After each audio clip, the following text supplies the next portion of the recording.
एक और बड़ी खबर आ रही है, सीधे उसका रुख कर लेते हैं। ईडी ने संजय राउत को कल पेश होने को कहा है। शिवसेना सांसद संजय राउत को ईडी की तरफ से समन भेजा गया है और उसी समन के तहत कल उन्हें पेश होने के लिए कहा गया है। तो इस वक्त की बड़ी खबर, जो पूरा महाराष्ट्र में सियासी घटनाक्रम चल रहा है, उस घटनाक्रम के बीच ईडी ने संजय राउत को एक समन जारी किया है और उस समन जारी करने के साथ ही उन्हें कल ईडी दफ्तर में पेश होने के लिए भी कहा गया है। तो ये बड़ी खबर, मौजूदा हालात में तो खबर बहुत बड़ी हो जाती है। संजय राउत जो लगातार मीडिया के सामने शिवसेना का, उद्धव ठाकरे का जो वर्जन है, उनकी बातों को रखते आए हैं अब तक, उन्हें ईडी ने सम्मन जारी कर दिया और कल पेश होने के लिए ईडी ने उनको बुलाया है। संजय राउत शिवसेना के सांसद और उद्धव ठाकरे की तरफ से लगातार मुखर वो नजर आते रहे, शिंदे गुट पर लगातार हमलावर रहे हैं। अब उन्हें ईडी की तरफ से सम्मन जारी किया गया। हमारे संवाददाता पवन नारा इस पर और ज्यादा अपडेट बताएंगे।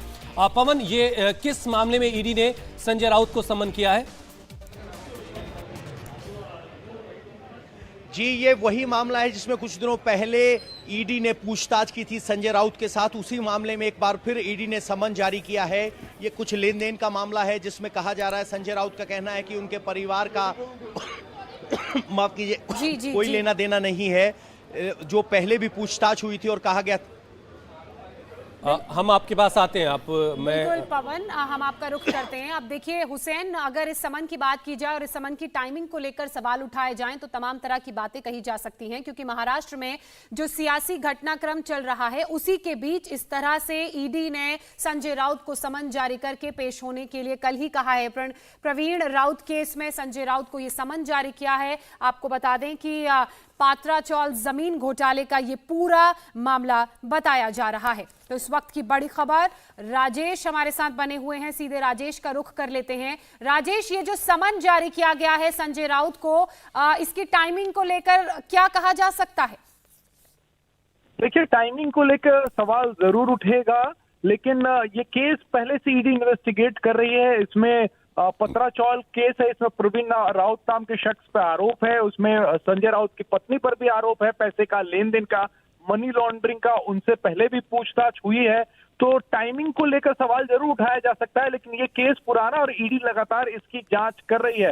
हालांकि संजय राउत जिस तरीके से महाविकास आघाड़ी सरकार पर जब से मुश्किल में घिरी है तब से बयानबाजी कर रहे हैं और एक तरीके से वो चेहरा बनकर सामने आ रहे हैं, चाहे वो शिवसेना के बागी विधायकों के खिलाफ फ्रंट खोलने को लेकर हो या फिर सरकार बचाने को लेकर हो। तो सवाल जरूर उठेंगे, लेकिन ईडी का साफ कहना है कि ये ऑनगोइंग इन्वेस्टिगेशन है, ऑनगोइंग जांच है और इसी में संजय राउत का बयान जो है वो दर्ज करना जरूरी है और यही वजह है कि उन्हें कल समन दिया गया है। जी बिल्कुल। तो संजय राउत को समन किया गया है। टाइमिंग को लेकर के जरूर कुछ हो सकता है, लेकिन ईडी अपना काम जो लगातार कर रही है उसी सिलसिले में संजय राउत को यह समन किया गया है और उनको पूछताछ के लिए बुलाया गया है। कल ईडी के सामने पेश होना है। अब इंतजार करते हैं कि संजय राउत इस समन को लेकर के क्या जवाब देते हैं। क्या वो पेश होने के लिए कुछ और वक्त की मांग करते हैं या फिर पेश होते हैं? ये तमाम बातें, इन तमाम सवालों के जवाब कुछ वक्त में हमें मिलेंगे। लेकिन बड़ी खबर यह है कि शिवसेना सांसद संजय राउत को सम्मन किया गया है ईडी की तरफ से। राजेश, कोई और अपडेट आपको इस मामले में, जो खासतौर से पात्राचौल की जमीन का जो घोटाला है, इसके बारे में जरा कुछ और डिटेल बताइए। देखिए, प्रवीण राउत नाम के शख्स हैं जिन पर ये घोटाले को अंजाम देने का आरोप है। उनकी पत्नी के अकाउंट से संजय राउत की पत्नी के अकाउंट में पैसे ट्रांसफर किए गए थे। एक फ्लैट भी खरीदा गया था उस पैसे से। बाद में ईडी ने उस प्रॉपर्टी को अटैच भी किया था। तो संजय राउत की जो पत्नी है वर्षा राउत, उनसे ईडी पूछताछ कर चुकी है। तो उन पर पैसे लेने के आरोप हैं। हालांकि संजय राउत प्रवीण राउत को भी जानते हैं, यही वजह है कि उनसे भी पूछताछ करना चाहते हैं ईडी। तो कुल मिलाकर ये मामला जो है, जिसमें आरोपी प्रवीण राउत है, उनकी बीवी जो माधुरी थी, उन्होंने पैसे ट्रांसफर किए थे, ऐसा ईडी का आरोप है।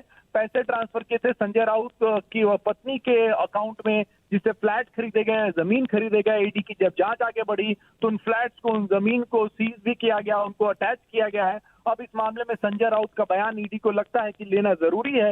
यही वजह है कि उन्हें समन करके ईडी के दफ्तर को आने को कहा गया है। राजेश, ऐसे वक्त में जब उद्धव ठाकरे एक बड़ी मुश्किल में है, संजय राउत लगातार उनके साथ शाना बशाना, शाना मिलाकर के चल रहे हैं और ईडी का सम्मन, ये कितनी बड़ी मुश्किल पैदा करेगा उनके सामने? हम आपके पास लौटेंगे राजेश। इंडिया टीवी हर वक्त हर जगह डाउनलोड करने के लिए सर्च करें इंडिया टीवी न्यूज